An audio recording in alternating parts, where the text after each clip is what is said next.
Assalamualaikum warahmatullahi wabarakatuh. Kami dari kelompok 6 yang beranggotakan Muhammad Kartiko Aji, Iin Fatmawati, dan Risma Nurhidayah. Di sini saya akan sedikit menyampaikan materi mengenai analisis biaya, volume, dan laba. Yang pertama yaitu titik impas. Jadi, titik impas adalah suatu titik atau keadaan di mana perusahaan tidak memperoleh keuntungan dan tidak menderita kerugian di dalam operasionalnya.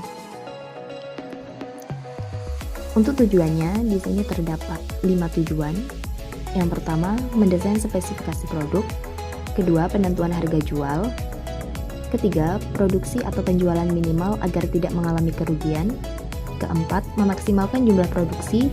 Dan yang kelima, perencanaan laba yang diinginkan. Selain itu, juga terdapat beberapa faktor yang mempengaruhinya. Di antaranya yaitu perubahan biaya tetap, kenaikan biaya variabel, dan perubahan komposisi penjualan. Untuk kelemahannya, di sini terdapat 3 kelemahan utama. Yang pertama yaitu asumsi tentang linearity, klasifikasi cost, dan penggunaannya terbatas untuk jangka waktu yang pendek. Dalam perhitungannya, di sini terdapat 3 metode. Yang pertama yaitu metode persamaan, yang kedua metode margin kontribusi, dan yang ketiga metode grafis. Lanjut, penjualan mencapai target laba. Keberhasilan manajemen dalam suatu perusahaan biasanya diukur dari kemampuan merencanakan dan menghasilkan laba, kemampuan menganalisis biaya, volume, dan laba untuk memudahkan manajemen menentukan target berapa unit yang harus terjual untuk dapat menutup biaya-biaya yang telah dikeluarkan. Grafik hubungan biaya, volume, dan laba.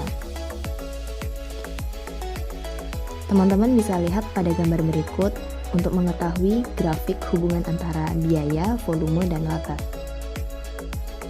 Selanjutnya, analisa produk lebih dari satu.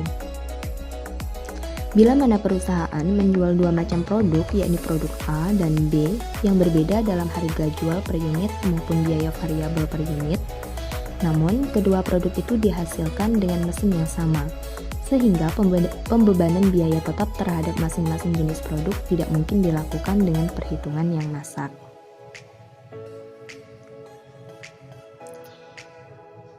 Dalam menganalisis risiko, langkah pertama yang harus dilakukan yaitu mengidentifikasi risiko.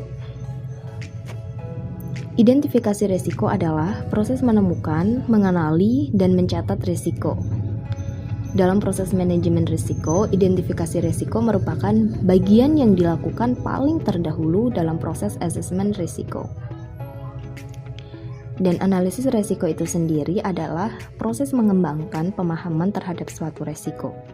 Analisis risiko memberikan masukan untuk proses evaluasi risiko dan dalam mengambil keputusan apakah suatu risiko-risiko perlu dikendalikan dan memilih strategi serta metode pengendalian yang tepat. Di sini juga terdapat teknik dalam menganalisis risiko. Yang pertama yaitu brainstorming. Dilakukan dengan mendorong diskusi bebas antara orang-orang yang memiliki pengetahuan dan keahlian untuk mengidentifikasi, menganalisis, dan mengetahui opsi-opsi penanganan risiko.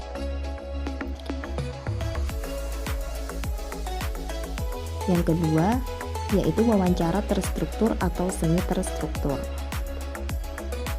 Dalam wawancara terstruktur, pewawancara akan menanyakan pertanyaan-pertanyaan yang sudah disiapkan sebelumnya yang mendorong narasumber untuk melihat suatu situasi dari sudut pandang baru dan mengidentifikasi risiko dari sudut pandang tersebut. Sementara untuk wawancara semi terstruktur, itu dilakukan dengan cara serupa, namun dapat melibatkan diskusi dan eksplorasi lebih lanjut.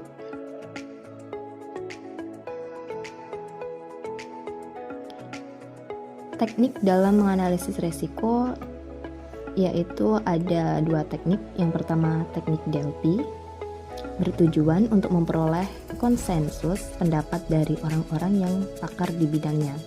Dan kedua, teknik checklist, yaitu daftar bahaya, risiko, atau kegagalan yang dibuat berdasarkan pengalaman, baik melalui penilaian risiko terdahulu atau informasi historical. Terima kasih. Wassalamualaikum warahmatullahi wabarakatuh.